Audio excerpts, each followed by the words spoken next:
বেলুড় মঠে এখন দাঁড়িয়ে আছি প্রসাদ হলে, অর্থাৎ যেখানে প্রসাদ খাওয়ানো হয়। একসঙ্গে প্রায় 10,000 জনের সিটিং অ্যারেঞ্জমেন্ট, ভাবতে পারছেন কি বিশাল এরিয়া জুড়ে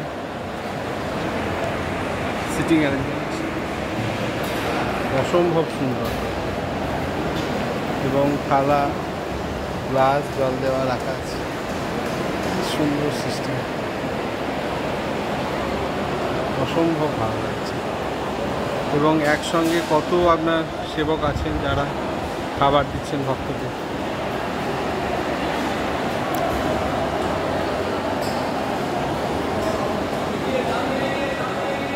সুন্দর জায়গা, এই যে প্রসাদের ব্যবস্থা।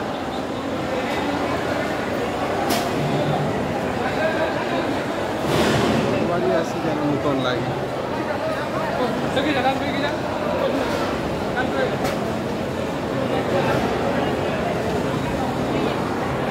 প্রসাদের জন্য যাওয়া হচ্ছে।